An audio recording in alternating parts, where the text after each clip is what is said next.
E aí, pessoal, tudo bem? Tudo certo? Todo mundo bem? Espero que sim, hein?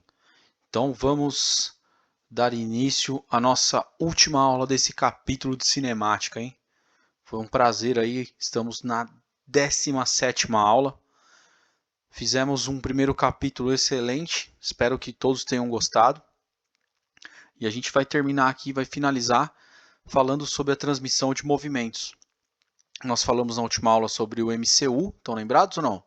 Velocidade angular, velocidade linear, frequência, período.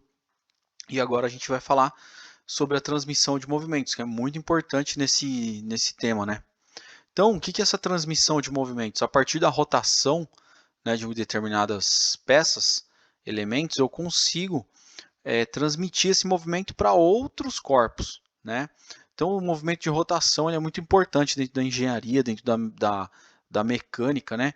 Para a gente conseguir algumas coisas favoráveis. Então, imagine o motor de um carro, a rotação produzida por um motor de carro, como ela é transmitida para as rodas? Já pararam para pensar nisso? Então, a gente tem na verdade, nós temos 3 tipos de transmissão, né? Nós temos a transmissão por correia, tudo bem? Ou corrente, né? Polia. Nós temos a transmissão por contato, olha lá, certo? E nós temos a transmissão por eixo.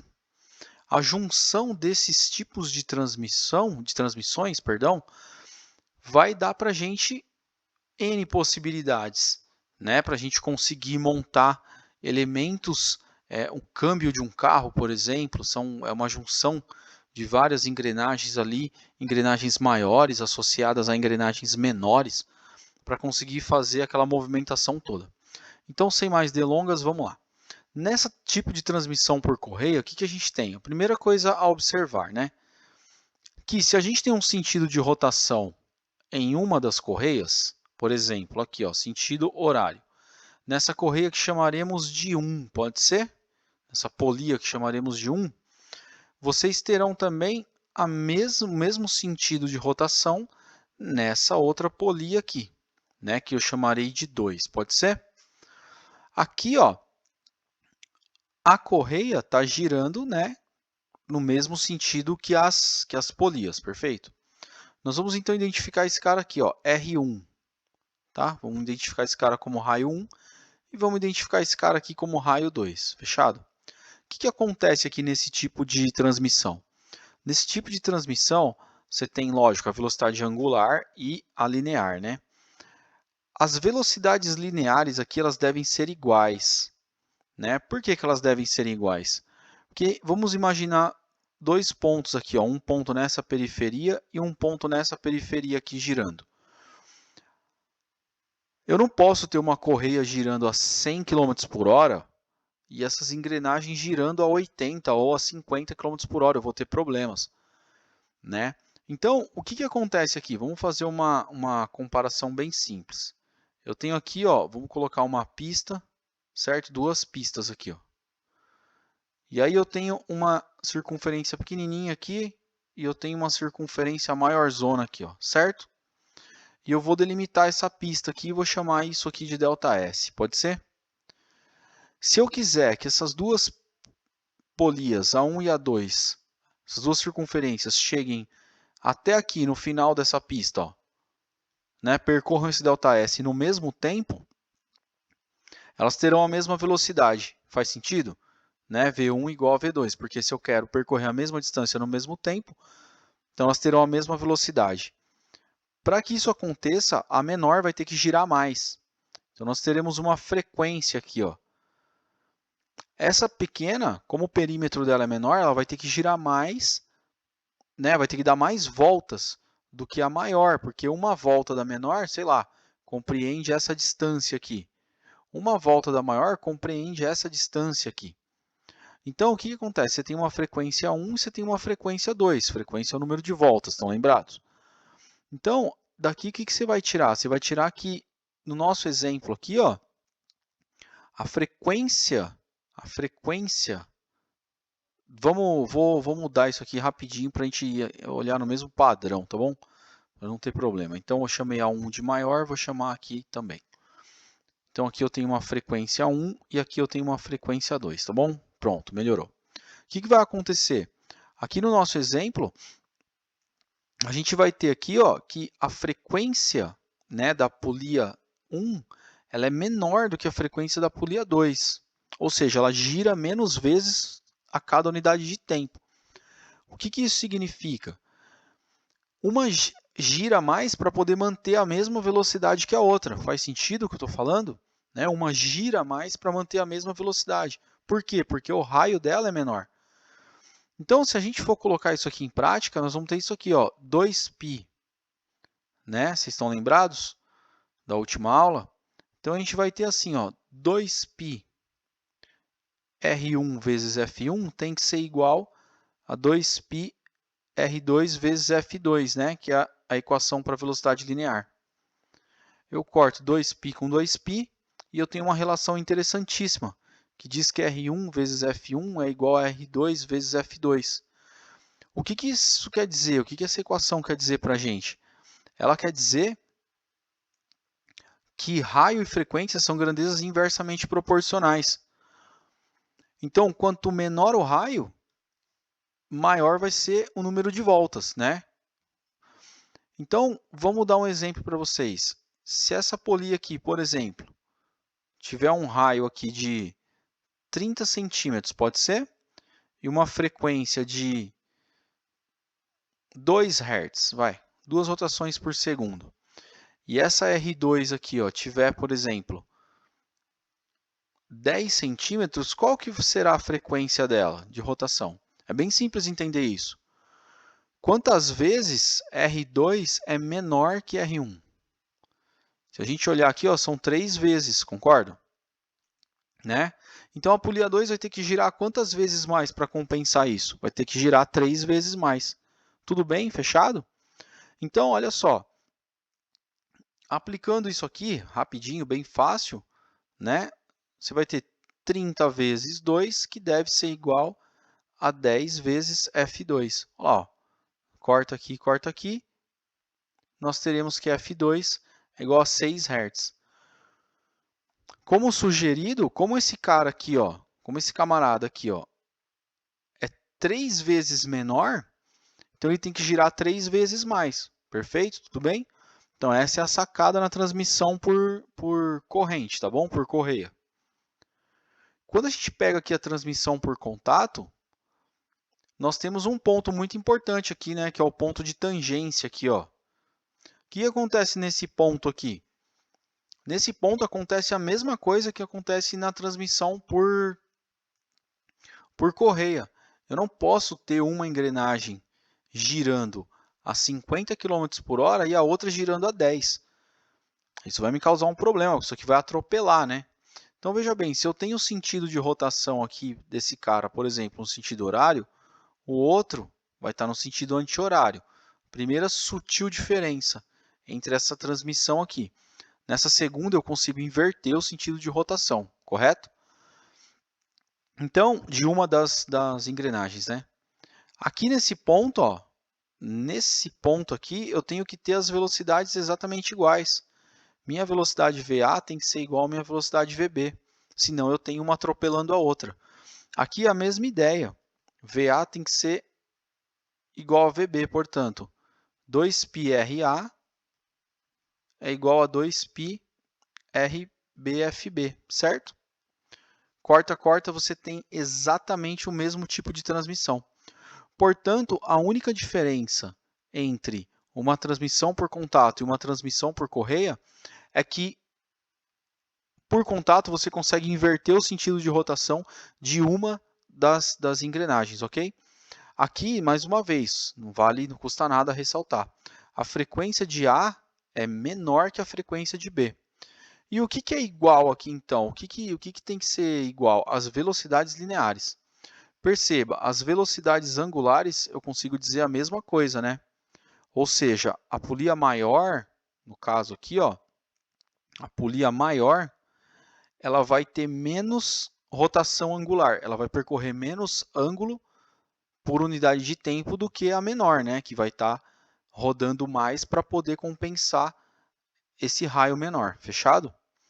Então, isso aqui, ó, por contato e por correias são praticamente a mesma transmissão, só que uma inverte o sentido de uma das polias e a outra não, mantém as duas no mesmo sentido. Fechado até aí? A gente tem também uma transmissão chamada transmissão por eixo. Perdão aqui. Como que funciona essa transmissão por eixo? Aqui o negócio é um pouquinho diferente, né? Eu tenho essas duas engrenagens aqui, ó, presas a um mesmo eixo. O que que isso significa? Significa que quando a gente for botar esse cara para rodar, ó, né, quando eu fornecer uma velocidade angular aqui, todo mundo vai girar junto. Faz sentido para vocês ou não? Se o eixo rodar 90 graus, como está todo mundo preso no mesmo eixo, ó, essa daqui roda 90 e essa aqui roda 90. Opa, então essa aqui tem uma sutil diferença. Tem uma sutil diferença. Aqui no caso, as velocidades angulares, vamos chamar essa aqui de A, pode ser, vamos chamar essa aqui de B. Aqui as velocidades angulares são iguais. Olha, o que quer dizer isso? Quer dizer que se esse cara percorreu 90 graus em 1 segundo, esse cara vai ter que percorrer 90 graus em 1 segundo. Está todo mundo preso no mesmo eixo, fechado? E aí como é que a gente calcula a velocidade angular? A gente viu lá ó, a relação entre ômega e V. Estão lembrados? Então eu vou isolar. Isso aqui vai ficar VA sobre RA igual a VB sobre RB. O que isso quer dizer, hein? Isso aqui quer dizer que são grandezas diretamente proporcionais, ou seja, quanto maior o raio, então nós temos um vetor velocidade aqui, né? Ó. Certo? Tangente aqui, não é isso? Quando esse camarada começar a girar, vai aparecer uma velocidade aqui, né? O que essa equação quer dizer para você? Ela quer dizer que quanto maior o raio, maior será a velocidade. Tudo bem? Quanto maior o raio, maior será a velocidade num ponto aqui, ó, dessa periferia, né, da polia. Então aqui nós temos um raio RA e aqui nós temos um raio RB. Perceba, quanto maior esse raio, maior vai ser a velocidade ali na periferia dessa polia. Tudo bem? Tranquilo? O que é o interessante aqui? Aqui o interessante é que as frequências são as mesmas, né? Frequência de A igual a frequência de B. Ou seja, se uma dá 2 voltas por segundo, a outra também dá 2 voltas por segundo, certo? E as velocidades lineares, você vai ter uma diferença. Quanto maior o raio, maior essa velocidade. Então, o que acontece? O que é o interessante aqui? Eu acho que o interessante não é nem estudar esses caras separadamente, mas sim juntá-los. Né? Como é que eu junto tudo isso para me fornecer algo favorável? Tem um item na nossa vida que faz isso muito bem. Quem é? Quem é? Vamos lá. É a bicicleta. Olha lá. Ó. O que acontece aqui? Na bicicleta, você tem esses tipos de transmissão aí. Ó. Né? Na verdade, na bicicleta, o que a gente tem? Você tem uma transmissão aqui, inicialmente uma transmissão por corrente, né? Olha lá, uma polia maior, uma coroa. Na bicicleta nós chamamos isso aqui de coroa. Uma coroa grandona. E aqui você tem o que chamamos de catraca, não é isso? Você tem uma catraca aqui, ó. E aí nós temos a roda, né? Que aí você tem roda de vários raios. Né? Aro 26, aro 20. E para que serve isso? Vamos pensar. Na bicicleta, você pedala aqui. Então imagine o seguinte, ó, a gente pedalou aqui, botou uma frequência F1 aqui, né? Ou vamos chamar assim, ó, frequência da coroa. O que acontece na bike? Você não consegue pedalar tão rápido, muito rápido. Então essa transmissão ela já tem algo interessantíssimo, que é transmitir rotação aqui para trás. Não é isso? Quanto menor a engrenagem, mais ela roda. Então, quando eu diminuo a engrenagem aqui atrás, eu ganho uma frequência aqui, ó, que é a frequência da catraca, que ela vai ser maior do que a frequência da coroa. Então, eu pedalo pouco aqui na frente e ganho e transmito essa rotação aqui para trás, com muito mais voltas por segundo, né?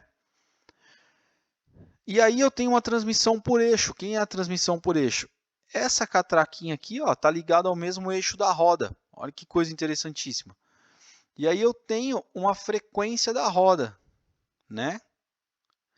Cara, só que se você pensar bem, isso é uma transmissão por eixo. Então, a frequência da roda é exatamente igual à frequência da catraca. Só que não é só isso. Quando você transmitiu a frequência da catraca para a roda, né? Você também tem o raio da roda, que é muito maior, né? E aí o que vai acontecer? Você vai ter uma velocidade alta. Porque quanto maior o raio, maior a velocidade. Pô, isso é genial, fala a verdade. Isso é genial. Então, como que você pode calcular a velocidade para uma bicicleta? A velocidade da bicicleta se dá na velocidade da roda, certo?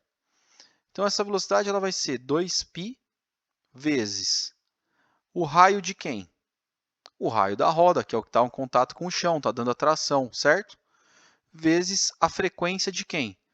A frequência da roda, ou se você preferir, a frequência da catraca, que é a mesma que a da roda. Então, ó, isso aqui é a física por trás da bicicleta, na transmissão da bicicleta. Isso é genial. Na primeira transmissão, vamos chamar aqui de A, vou colocar numa cor melhor, de A para B, a gente tem uma transmissão por correia. O que ela faz? Aumenta a rotação em B. De B para C, vamos chamar aqui de C, eu aumento a velocidade, eu mantenho a rotação e aumento a velocidade. Isso é algo genial. Fechado? Pessoal, espero que vocês tenham gostado desse primeiro módulo, né, de cinemática. Tentei fazer as coisas mais simples possível para vocês. E a gente se vê aí no segundo módulo, que vai ser de cinemática vetorial. Tá? Cinemática vetorial, a gente vai precisar falar dos vetores e da aplicação desses caras, composição de movimentos, né? Eu espero um feedback de vocês, um retorno de vocês. Espero que vocês tenham gostado aí dessas 17 aulas iniciais, ok? Tem muito por vir ainda. Muito obrigado, hein? Valeu, bom proveito, bons estudos.